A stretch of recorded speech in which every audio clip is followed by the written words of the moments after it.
जय हिंद। आप सबका इस क्लास के अंदर स्वागत है। आज इस क्लास के अंदर पढ़ेंगे ब्लड ग्रुप के बारे में। ब्लड ग्रुप कितने प्रकार का होता है और उसके अंदर क्या क्या होता है वो पढ़ेंगे। पिछली क्लासों में मैंने पढ़ा दिया ब्लड के बारे में, पूरा ब्लड के बारे में, आरबीसी, डब्ल्यूबीसी और प्लेटलेट्स और ब्लड का थक्का किस तरह से जमता है वो अपन ने पूरा पढ़ लिया है। तो आज इस क्लास के अंदर पढ़ेंगे ब्लड ग्रुप के बारे में। ब्लड ग्रुप कितने प्रकार का होता है और इसकी खोज किसने की, वो सब कुछ, जो भी ब्लड ग्रुप के अंदर जो जो भी वो चीजें होती है वो अपन इस क्लास के अंदर देख लेंगे। देखो, इसके अंदर सबसे पहले इसकी जो ब्लड ग्रुप की खोज की थी वो खोज किसने की थी? कार्ल लैंडस्टीनर ने की थी। कार्ल लैंडस्टीनर ने छोटे छोटे एग्जामों में ये ऐसी चीजें पूछ ली जाती है कि ब्लड ग्रुप की खोज किस वैज्ञानिक ने की, तो वो आपका आंसर क्या होने वाला है? कार्ल लैंडस्टीनर ने की थी ब्लड ग्रुप की खोज। तो देखो उसके बाद में क्या होता है, इस कार्ल लैंडस्टीनर ने कहा कि एक तो एंटीजन होता है और एक एंटीबॉडी होता है ब्लड के अंदर। तो उसने कहा कि एंटीजन जो होता है एंटीजन जिसको हिंदी में प्रतिजन बोलते हैं, ये होता है आरबीसी की सतह पर मौजूद होता है। इसने कहा कि जो जो एंटीजन है वो आरबीसी की सतह पर मौजूद होगा, और जो ये एंटीजन है ये क्या किससे बने हुए होंगे? ये ग्लाइकोप्रोटीन होते हैं। ये क्या होते हैं? ग्लाइकोप्रोटीन होते हैं, और ये किस पर? आरबीसी की सतह पर मौजूद होते हैं। तो आपको ये पूछ सकता है कि एंटीजन कहाँ पर उपस्थित होते हैं, तो आपका आंसर क्या होगा कि आरबीसी की सतह पर उपस्थित होते हैं और एक ग्लाइकोप्रोटीन होते हैं। उसके बाद में एंटीबॉडी, जो प्रतिरक्षी बोलते हैं, वो अपने पिछली क्लास के अंदर भी देखा था, जो डब्ल्यूबीसी और प्लेटलेट्स के बारे में पढ़ा था उस क्लास के अंदर देखा था। उसमें देखा था कि एंटीबॉडी कहाँ पर मौजूद होते हैं, वो प्लाज्मा के अंदर अपन ने पढ़ा था कि प्लाज्मा में मौजूद होते हैं। तो ये प्लाज्मा में मौजूद होते हैं, और ये भी ये क्या होते हैं? ग्लाइकोप्रोटीन होते हैं। एंटीजन भी ग्लाइकोप्रोटीन होते हैं और एंटीबॉडी भी ग्लाइकोप्रोटीन होते हैं, लेकिन एंटीजन तो आरबीसी की सतह पर मौजूद होते हैं और एंटीबॉडी कहाँ पे? प्लाज्मा में मौजूद होते हैं। तो उसके बाद में उसने देखा कि ब्लड ग्रुपों को उसने 4 भागों में बांटा। ब्लड ग्रुपों को उसने 4 भागों में बांटा। 4 भाग कौन कौन से हैं? देखो, उसने कहा कि एक तो ए प्रकार का ब्लड ग्रुप होता है, तो एक बी प्रकार का होता है, और एक ए बी और एक ओ प्रकार का होता है। उसने 4 ब्लड ग्रुपों की बात की। उसने कहा कि एक तो ए प्रकार का ब्लड ग्रुप होता है, और एक बी प्रकार का, और एक तीसरा होता है ए बी, और चौथा होता है ओ प्रकार का ब्लड ग्रुप होता है। तो उसने देखो इसकी जो आकृति होती है ब्लड ग्रुप की ए की, यदि आप ब्लड को ले, यदि देखो किस तरह से ब्लड को ग्रुप चेक किया जाता है कि आपका कौन सा ब्लड ग्रुप होगा। तो देखो, पहले यदि अपन भी इसको चेक कर सकते हैं। कैसे? यदि अपने पास माइक्रोस्कोप हो तो जैसे अपन किसी का ब्लड निकालते हैं, तो ब्लड निकाल कर उसको 2 कांच की जो भी प्लेट होती है उस पर डाल के उसको पतला करके और माइक्रोस्कोप से देखते हैं। यदि अपने पास माइक्रोस्कोप हो तो आप भी उसका पता, अपने ब्लड ग्रुप का पता लगा सकते हो कि आपका ब्लड ग्रुप क्या है। उसको माइक्रोस्कोप से अपन देखेंगे तो उसमें किस तरह की आकृति आपको दिखे, तो आप उसका अंदाजा लगा लोगे कि आप में कौन सा ब्लड ग्रुप होगा।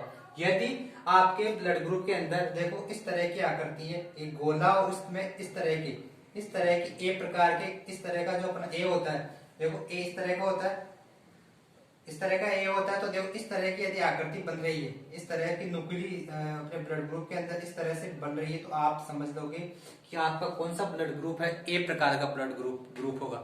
मैंने क्या कहा कि यदि आपने माइक्रोस्कोप से देखा, अब क्योंकि ऐसे तो दिखेगा नहीं, वो बहुत ही छोटे होते हैं कण, तो इस तरह से आकृति बनी हुई यदि गोले में क्या इस तरह से नुकीली इस तरह से आकृति बनी हुई है, तो आप समझ जाओगे कि आपका ब्लड ग्रुप ए होगा। ठीक है। और अभी इस एंटीजन और एंटीबॉडी के बारे में अभी देख लेंगे, लेकिन अभी ये देख लेते हैं कि इसकी आकृति किस तरह की होती है। और बी वाला ब्लड ग्रुप होगा, उसके अंदर देखो इस तरह से आकृति होगी, उसके अंदर इस तरह से क्या कर्व बनेगा, इस तरह से कर्व बनेगा। बी में जैसे इस तरह का कर्व बनता है, यदि बी के अंदर इसकी बात करें तो बी में इस तरह से कर्व बनता है, बी में इस तरह से एक कर्व, इस तरह से, तो इस तरह से कर्व होगा उस ब्लड ग्रुप में। यदि माइक्रोस्कोप से अपन देखेंगे तो इस तरह से ब्लड ग्रुप होगा, इस तरह से कर्व होगा, तो वो कौन सा ग्रुप होगा? वो बी ग्रुप होगा। और ए बी के अंदर क्या होगा? इस तरह से कर्व भी होगा, और इस तरह से ये क्या होगा? इस तरह से न्यूक्लियली इस तरह से आकृति भी होगी। तो आप ये कौन सा ब्लड ग्रुप हो जाएगा? ए बी ब्लड ग्रुप हो जाएगा।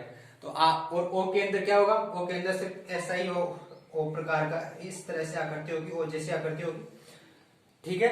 तो आप समझ जाओगे कि आपका ब्लड ग्रुप कौन सा होगा। मैंने बता दिया कि चारों ब्लड ग्रुपों की आकृति एक्चुअल में कैसी होती है। ठीक है। चारों प्रकार की आकृति इस तरह से होती है कि आप माइक्रोस्कोप से देखोगे तो इस तरह की आकृति होगी। आप, मुझे उम्मीद है आप समझ गए होंगे कि किस तरह से आप ब्लड ग्रुप का पता लगा सकते हो। ठीक है, तो अपन अब आगे चलते हैं।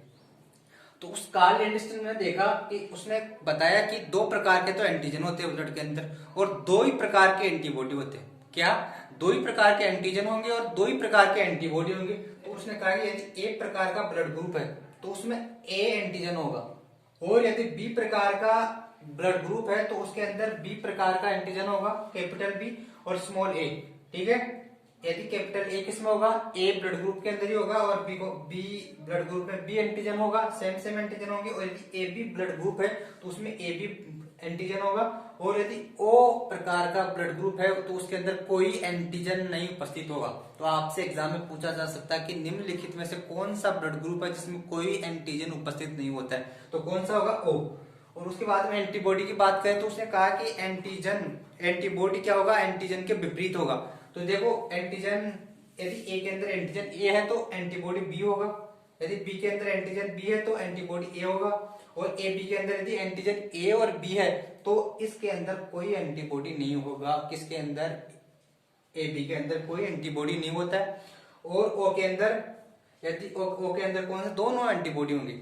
तो इसके से ये निष्कर्ष निकलता है कि जो देखो ए बी के अंदर कोई एंटीबॉडी नहीं है और ओ के अंदर दोनों एंटीबॉडी है, तो ए बी वाले जो ग्रुप ब्लड ग्रुप वाले बंदे होते हैं, ए बी ब्लड ग्रुप वाले जो भी लोग होते हैं, वो आसानी से, क्योंकि दोनों एंटीबॉडी नहीं है तो वो आसानी से बीमार जल्दी पड़ते हैं। और इसके अंदर ओ के अंदर दोनों एंटीबॉडी होते हैं तो ये आसानी से बीमार नहीं पड़ते। तो एंटीबॉडी को देखो अभी देखेंगे कि किसको यूनिवर्सल डोनर कहा जाता है, किसको यूनिवर्सल एक्सेप्टर कहा जाता है। अंदर यदि ए बी की बात करें तो ये यूनिवर्सल क्या होगा, एक्सेप्टर होगा, और ये क्या होगा, और ब्लड ग्रुप क्या होगा, यूनिवर्सल डोनर होगा। सभी को दे सकता है वो, और ये सभी से दे सकता है। लेकिन इसमें अभी देखेंगे प्लस और माइनस का भी क्या सीन है कि सेम ब्लड ग्रुप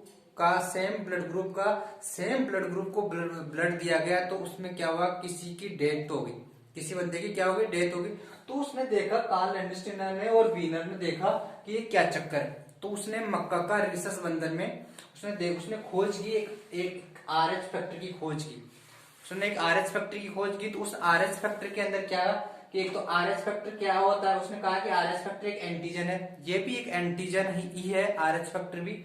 तो उसने कहा कि एक एंटीजन है और ये कहाँ पाया जाता है, आरबीसी की सतह पर पाया जाता है, और ये भी एक ग्लाइकोप्रोटीन ही है। आरएच फैक्टर, आरएच भी क्या है, ग्लाइकोप्रोटीन ही है, और ये भी एक एंटीजन ही है, और ये भी कहाँ पाए जाते हैं, आरबीसी की सतह पर ही पाए जाते हैं।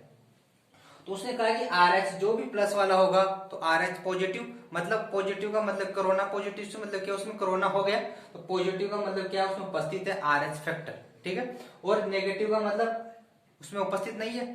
ठीक है, किस तरह से ब्लड को डोनेट कर सकते हैं, कौन किसको ब्लड दे सकता है, कौन सा ग्रुप किसको ब्लड दे सकता है, ये चीजें अब इसके अंदर देख लेते हैं। देखो अपने पिछली स्लाइड के अंदर बात कर ली थी कि RH positive, RH negative. RH क्या था, आरएच पॉजिटिव मतलब आरएच कारक उसमें उपस्थित होगा। ये क्या होती है, ये भी ग्लाइकोप्रोटीन होते हैं, आरबीसी सतह में पाए जाते हैं। ठीक है, ये भी एक एंटीजन होते हैं। तो देखो ये इसकी बारे में बात करें तो आरएच पॉजिटिव के ब्लड ग्रुप के जो बंदे होते हैं वो कितना, 93% तो भारत के अंदर आरएच पॉजिटिव वाले लोग कितने, 93% है भारत के अंदर, और 7% नेगेटिव है। मतलब पॉजिटिव वाले 93% है और नेगेटिव वाले 7% है। तो ये एग्जाम पूछा जा सकता है कि भारत में आरएच पॉजिटिव वाले कितने परसेंट भारतीय हैं जिसमें ये ब्लड ग्रुप पॉजिटिव पाया जाता है। उसके बाद देखते हैं अब, देखो विश्व के अंदर सबसे ज्यादा ब्लड किस ग्रुप का पाया जाता है, तो वो है कौन सा, बी प्लस का। बी प्लस का जो भी बंदे हैं वो सबसे ज्यादा है विश्व के अंदर। ठीक है, विश्व में सबसे सर्वाधिक मात्रा में बी प्लस वाले। उसके बाद देखते हैं, अपन ने अभी बात करी थी कि एबी जो होता है वो क्या होता है, सभी से खून को ले सकता है, मतलब सार्वत्रिक ग्राही है, यूनिवर्सल एक्सेप्टर है, सभी से ले सकता है। कौन, एबी वाला सभी को आगे हाथ कर सकता है कि मेरे को दे दो, मैं सभी का ले लूंगा, मुझे कोई दिक्कत नहीं है। ठीक है, तो ये ए बी, यदि एग्जाम ये दे दे क्वेश्चन कि कौन सा ब्लड ग्रुप सभी से ब्लड को ग्रहण कर सकता है या फिर सार्वत्रिक ग्राही है, तो यदि ऑप्शन में ए बी आ जाए, ए बी प्लस आ जाए और दो ऑप्शन आ जाए तो वहां पे आपको ए बी नहीं लगाना है, उसके अंदर क्या लगाना है, ए बी प्लस लगाना है। तो ए बी प्लस वाले सभी से ले सकते हैं। देखो ए बी प्लस वाले सभी से क्यों ले सकते हैं, यदि आपको एक चीज पता है या नहीं मैं बता देता हूँ। तो जब भी किसी से ब्लड यदि अपन ले रहे हैं या फिर किसी को ब्लड दे रहे हैं तो उसके अंदर देखो सबसे बड़ी चीज क्या देखी जाती है, जो भी ब्लड देगा उसका तो एंटीजन देखेंगे और जो भी ब्लड लेगा उसका एंटीबॉडी देखेंगे। जैसे मैं किसी से ब्लड ले रहा हूं तो मैं अपना एंटीबॉडी देखूंगा और जिससे मैं लूंगा उसका एंटीजन देखूंगा। ये दोनों मिलने नहीं चाहिए। किसका, लेने वाले का तो क्या एंटीबॉडी और देने वाले का एंटीजन, दाता का एंटीजन और ग्राही का एंटीबॉडी नहीं मिलना चाहिए। ये बहुत इंपॉर्टेंट चीज है। तो देखो इसके अंदर ए बी की बात करें तो सार्वत्रिक ग्राही क्यों है, क्योंकि इसके अंदर एंटीजन ए बी, एंटीजन क्या मतलब ए बी जो ब्लड ग्रुप है ए बी प्लस वाला, इसके अंदर देखो ये लेने वाला है तो इसका एंटीबॉडी देखेंगे। लेकिन ए बी के अंदर तो कोई एंटीबॉडी पाया ही नहीं जाता, इसके अंदर तो एंटीबॉडी उपस्थिति नहीं होता। एंटीबॉडी यदि इसके अंदर उपस्थिति नहीं होगा तो इसके अंदर देखने की जरूरत ही नहीं पड़ेगी अपन को, ए बी प्लस को देखने की जरूरत ही नहीं पड़ेगी। ये किसी से भी ब्लड को ले सकता है। ओ माइनस है, ओ माइनस सभी को दे सकता है। ओ माइनस वाला जो सभी को क्या कर सकता है, यूनिवर्सल डोनर होता है, ये सभी से सभी को दे सकता है। तो इसीलिए इसको गोल्डन ब्लड कहा जाता है, गोल्डन ब्लड, सोने का ब्लड, क्योंकि ये बहुत कम मात्रा में होते हैं, ये सभी को देने। ये ओ माइनस वाला बहुत कम होता है, ठीक है, बहुत रेयर होता है। तो देखो अब इसके अंदर कौन सा किसको दे सकता है, कौन सा किसको नहीं दे सकता, ये चीजें अपन देख लेते हैं। इसके अंदर देखो प्लस वाला प्लस को दे सकता है, यदि ए बी प्लस है तो ए बी प्लस को दे सकता है, बी प्लस वाला बी प्लस को दे सकता है, और ए बी प्लस वाला ए बी प्लस को दे सकता है, ओ प्लस वाला ओ प्लस को दे सकता है। तो ये तो सभी को पता है। और माइनस वाला सेम ब्लड ग्रुप में माइनस वाला नेगेटिव को दे सकता है। जैसे ए माइनस वाला ए माइनस को दे सकता है, बी माइनस वाला बी माइनस को दे सकता है। ये चीजें आप समझ गए होंगे। और एक केस और है, ये क्या है कि माइनस वाला प्लस को भी दे सकता है, माइनस वाला प्लस को भी दे सकता है कि सेम ब्लड ग्रुप के अंदर। जैसे ए प्लस वाला ए माइनस को दे सकता है, नहीं ए प्लस वाला नहीं, ए माइनस वाला ए प्लस को दे सकता है, ठीक है। बी माइनस वाला बी प्लस को दे सकता है, ये चीज भी आपको याद रखनी है। लेकिन प्लस वाला माइनस को नहीं दे सकता, प्लस वाला माइनस को नहीं दे सकता। उसके बाद में अपन एक चीज और देख लेते हैं। देखो कौन सा विवाह का जोड़ा सुटेबल नहीं है ब्लड ग्रुप के हिसाब से। तो इसके अंदर देखो यदि मेल की बात करें तो वो RH पॉजिटिव नहीं होना चाहिए और फीमेल RH नेगेटिव नहीं होनी चाहिए।